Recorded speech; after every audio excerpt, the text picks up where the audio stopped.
மாண்புமிகு மக்களே வணக்கம். நம்ம கோட் படத்தில் நடித்த ஒரு பிரபலமான ஒரு நடிகர், அதுவும் இல்லாமல் ஒரு மிக பிரபலமான யூடியூபர், இந்த 2 பேருக்குமே காவல்துறை வந்துட்டு ஒரு அபராத தண்டனை வந்துட்டு போட்டிருக்கு. அந்த தண்டனை என்ன, அது என்ன செக்ஷன் அப்படின்றத இந்த வீடியோவில் பார்க்கலாம். சட்டத்தை முழுசா நம்புறேன், சட்டப்படி தான் நடப்பேன். நீ சொல்ற சட்டம் சிஸ்டத்தை காப்பாத்துமே தவிர நியாயத்தை சட்டமா? எங்களுக்கு அதுக்கு இந்த நாட்டுல மரியாதை இருக்குங்களா என்ன? சட்டம் தன் கடமையை செய்யும். வீடியோவுக்குள்ளே போகிறதுக்கு முன்னாடி போன வீடியோ வந்து போட்டிருக்கும் போது ஒரு 2 கமெண்ட் வந்து வந்துருந்துச்சு. கமெண்ட் நீங்கள் யாராவது போய் பார்க்குறீங்க அப்படின்னாக்கா அந்த கமெண்ட்டை பாருங்கள். போன வீடியோவில் 2 பேர் வந்து கேட்டிருக்காங்க, நீங்கள் வந்துட்டு என்ன இந்த மாதிரி முடிஞ்சு போன விஷயத்த சொல்கிறீங்க, வரலாறு தெரியாமல் வந்துட்டு பேசுகிறீங்க அப்படின்னு சொல்லிட்டு. நண்பா, உங்களுடைய கமெண்ட்டுக்கு ரொம்ப நன்றி. ஸோ இந்த கமெண்ட்டுக்கு நன்றி சொல்கிறதும் இல்லாமல் ஒன்று விஷயம் உங்களுக்கு தெரிஞ்சிருக்கணும், இல்லைன்னா தெரிஞ்சவன் நான் சொல்லித்தரேன் அதை தெரிஞ்சுக்கணும். சரியா? இது வந்துட்டு உங்களுக்கு சொல்லிக் கொடுக்கறதுக்காக போடுற வீடியோ தான். 2003 நடந்ததுக்கு ஆக்ஷன் இப்போ தான் எடுத்திருக்காங்க. சரிங்களா? அதை நல்லா தெரிஞ்சுக்கோங்க. தெரியலை அப்படின்னாக்கா ஈச் அண்ட் எவ்ரி திங் உங்ககிட்ட வந்துட்டு வீடியோவில் சொல்லிகிட்டே இருக்க முடியாது. இப்போ வந்துட்டு ஐடியில் என்னென்னமோ வருது, அதனால் எல்லாத்தையுமே உங்ககிட்ட சொல்ல முடியாது, எல்லாத்தையுமே ஸ்க்ரீன்ஷாட் எடுத்து அப்ளை எல்லாம் பண்ண முடியாது என்னால். அதனால் கமெண்ட் போடுறதுக்கு முன்னாடி ஒரு 4-5 வாட்டி செக் பண்ணிவிட்டு கமெண்ட்டை போடுங்க. இந்த கமெண்ட் போட்டதுக்கு ரொம்ப நன்றி அப்படின்னு சொல்லிட்டு தெரிவிச்சுக்கிறேன். ஓகேங்களா? இப்போது இந்த வீடியோவுக்கான கண்டென்ட் என்ன அப்படின்றத வந்துட்டு சொல்கிறேன். சப்ஜெக்ட் ஒரு மிக பிரபலமான நடிகர் கோட்டு படத்தில் அப்படின்னு சொல்லிட்டு பார்த்தோன்னா நம்மளுடைய பிரசாந்த். அதை வந்துட்டு நீங்கள் தமிழில் பார்க்கும்போதே தெரிஞ்சிட்டு இருப்பீங்க எல்லாருமே.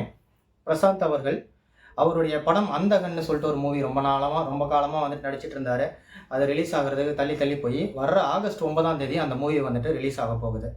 அந்த மூவிக்கு ப்ரமோஷன் கொடுக்குற மாதிரி வந்துட்டு அவர் ஒரு யூடியூப் சேனலுக்கு வந்துட்டு ஒரு பேட்டி ஒன்று கொடுக்குறாரு. அந்த பேட்டியை வந்துட்டு எப்படி கொடுக்குறாரு அப்படின்னா, 2 வீலர் ஓட்டிக்கிட்டே அந்த தொகுப்பாளினியை பின்னாடி வந்துட்டு உட்கார வச்சுட்டு பாண்டி பஜார் ரோட்டில் வந்துட்டு அவங்க 2 பேரும் வந்து 2 வீலர் ஓட்டிக்கிட்டே வந்துட்டு அந்த பேட்டியை வந்துட்டு நடைபெறுது. அந்த பேட்டி நடைபெறும் போது அவர் வந்து ஹெல்மெட் போடலை அப்படின்னு சொல்லிட்டோம், அப்ஸ்ட்ரக்ஷன் அப்படின்னு சொல்லிட்டு வந்துட்டு அவர் மேலே வந்து சென்னை காவல்துறை வந்துட்டு நடவடிக்கை எடுத்திருக்கு. அவருக்கு வந்து ஒரு 2000 ரூபாய் வந்துட்டு அபராதம் பண்ணியிருக்கு.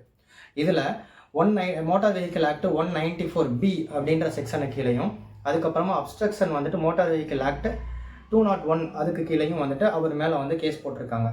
இப்போ இந்த கேஸ் போடும்போது எக்ஸ் வலைதளத்தில் வந்துட்டு நம்மளுடைய தமிழக காவல்துறை அப்லோட் பண்ணுறாங்க. அப்லோட் பண்ணும்போது அது வந்துட்டு இவருக்கு பதிலாக வேற ஒருத்தருடைய நேமில் வந்துட்டு அந்த சலான் வந்து போயிடுது. ஸோ அந்த சலான் யாருடைய நேமுக்கு வந்துட்டு போனிச்சோ அவர் திரும்ப வந்துட்டு அவருடைய எக்ஸ் வலைதளத்தில் இருந்து காவல்துறையை டேக் பண்ணி, சார் பிரசாந்த் அவர்கள் வந்து ஓட்டுன வண்டி TN11 BC 9722 அப்படின்ற நம்பர், அதுக்கு பதிலாக நீங்கள் வந்து TN11 BC 0722 அப்படின்னு சொல்லிட்டு 9க்கு பதிலாக 0 மென்ஷன் பண்ணிட்டீங்கன்னு சொல்லிட்டு திரும்ப அவர் டேக் பண்ணியிருக்காங்க. அதனால சலான் வந்துட்டு மாற்றி கொடுக்கப்பட்டுச்சு. இந்த தகவல் வந்துட்டு மேக்ஸிமம் யாருக்குமே தெரியாது, பட் இதை வந்து தெரிஞ்சுக்கோங்க. இதில் வந்துட்டு அவருக்கு 2000 ரூபாய் வந்துட்டு ஃபைன் போட்டிருக்காங்க. அதுக்கப்புறம் பிரபல யூடியூபர் இர்ஃபான் அவரை பற்றி சொல்லணுன்றதே கிடையாது. இப்போ வந்துட்டு நிறையா யூடியூப்லேயே வந்துட்டு முன்னேறிட்டார், குக் வித் கோமாளின்னு சொல்லிட்டு நிறையா போயிட்டார். ஸோ அவர் வந்து ஒரு டெஸ்ட் ட்ரைவ் பண்ணுறதுக்காக ஒரு கடைக்கு போயிட்டு அவர் வந்து வண்டியை டெஸ்ட் ட்ரைவ் பண்ணியிருக்காரு. அந்த டெஸ்ட் ட்ரைவில் அவருக்கு வந்துட்டு 2 செக்ஷன் மேலே வந்துட்டு ஃபைன் போட்டிருக்காங்க. ஒன்று ஹெல்மெட் அணியாமல் போனதுக்கு, வித்தவுட் ஹெல்மெட்டுக்கு வந்துட்டு ஃபைன் போட்டிருக்காங்க. இன்னொன்று நம்பர் பிளேட் வந்து ப்ராப்பராக இல்லை, அது வந்து விதிமுறைக்குள்ளே இல்லை அப்படின்னு சொல்லிட்டு அவர் மேலேயும் 1500 ரூபாய் வந்துட்டு ஃபைன் போட்டிருக்காங்க. இந்த தகவலும் உங்களுக்கு வந்துட்டு தேவைப்படும்னு நினைக்கிறேன். இந்த தகவல் வந்துட்டு உங்களுக்கு பிடிச்சிருக்கணும்னு நினைக்கிறேன். சட்டம் அனைவருக்கும் சமம். நன்றி, வணக்கம்.